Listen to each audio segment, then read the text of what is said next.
Yeah, well, as children, like all children, they grow up and they move on. And unfortunately, when Rosalind left, Jacinta left with her.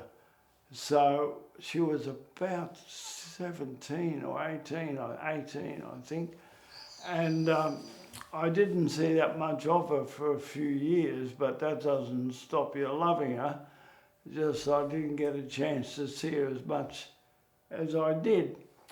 But I can remember on a wedding day going to Rosalind's house where the husband was there and seeing her get dressed and so forth. And then we got in the car and had a chat and we went off to her wedding, which was all very exciting.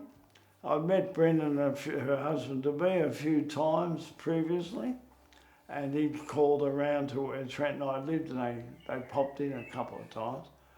But Jacinta lived in Adelaide with Brendan for quite a while. Must have been nearly a year, I think, she went to Adelaide.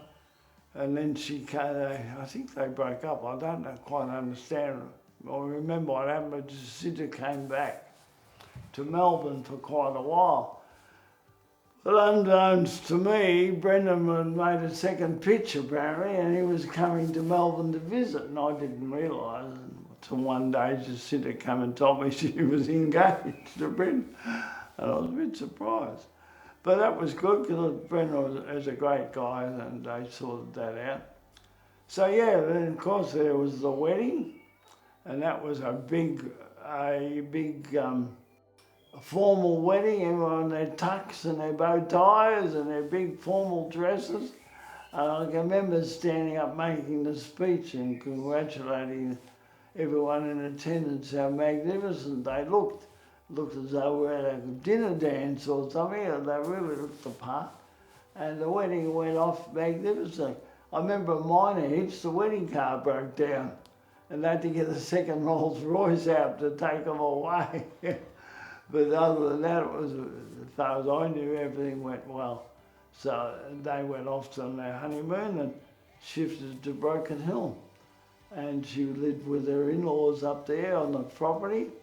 And I remember I had never been there. And I'm not sure how long after I married I went up there. And I remember getting to Broken Hill and Jacinta met me and said, "Leave your car here, Dad, at someone's place. I'll drive the four-wheel drive." Well, I nearly had kittens. We drove up this road for about 10 k's and it became dirt.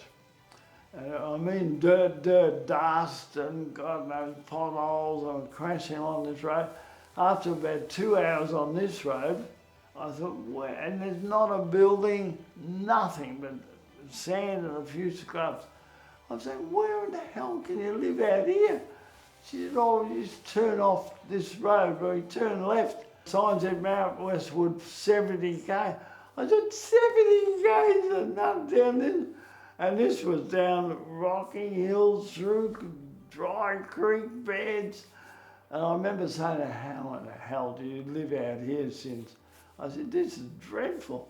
And she'd go, "No, it'll be good, Dad."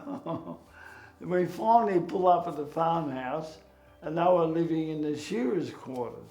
But she was tickled pink, she loved it. From the time she got there, she was out chasing sheep and riding bikes and helping out with all sorts of things. And eventually Emma came along and she was born at that place at Mount Westwood too. And it wasn't long after that they shifted into the main house, and that was a lot better for them. But yeah, I used to go up a couple of times a year, and I grew to love it like them. I used to love the place. Go out and help with the sheep. I wasn't much good. I think I killed more than I remember running over one and Brenda had a heart attack. But yeah, so I used to go out fencing with Brendan's dad. I remember one day it was 52 degrees, we were out fencing and it was so hot. We had to have gloves, welding gloves on to pick up the spanner. They were so hot. And I thought, my God, it's out in the middle of nowhere, you die out here, nobody'd ever find you. But yeah, no, and since loves it to this day. And that's when now they've shifted to another property called Cars. and that's a bit smaller and a bit easier for Brendan. And then Cin's got the job with the Flying Doctor, which she now loves. And I'm very proud of her. She's got the job over many, many applicants. And she absolutely grown into the job. And she's doing a mighty job. And she loves that, flying around all the outback stations and going to Dubbo and all sorts of places. So I couldn't be more proud of her.